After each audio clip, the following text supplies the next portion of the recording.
Syederalon pemerintah India dan sebagian besar masyarakat India dengan tegas berada di pihak Putin. Tagar I Stand With Putin dan tagar I Stand With Rusia pun menjadi ramai di media sosial India. Berikut informasinya.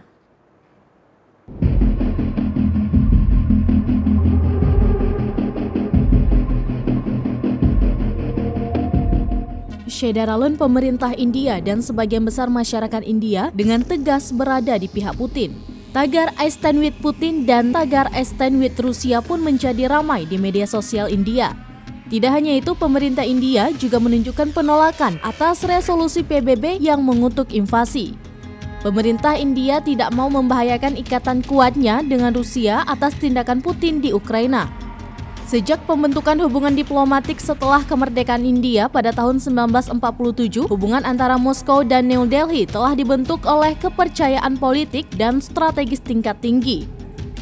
Selama bertahun-tahun, Rusia dan India secara rutin mengambil sikap yang sama dan saling mendukung dalam isu-isu internasional yang kontroversial. Rusia melihat aliansinya dengan India sebagai hal yang penting untuk mengimbangi dominasi Amerika dan China di Asia. India juga selalu menikmati pengaruh yang diberikan oleh kekuatan besar Rusia dalam politik internasional. Rusia telah bekerja untuk mempertahankan hubungan khususnya dengan India. Pada tahun 2000, Presiden Rusia Vladimir Putin dan Perdana Menteri Vajpayee menandatangani deklarasi kemitraan strategis. Hubungan antara Rusia dan India tidak hanya bergantung pada veto PBB dan pernyataan politik yang menguntungkan. Uni Soviet adalah mitra dagang terbesar India sampai keruntuhannya.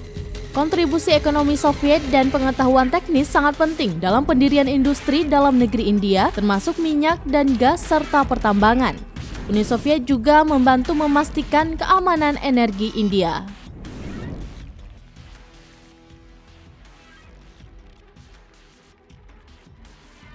Demikian informasi terkini terkait konflik antara Rusia dan Ukraina. Syederalon, saksikan terus informasi lainnya di kanal YouTube Serambi On TV, di Facebook Serambi News, dan berita lainnya di website serambinews.com.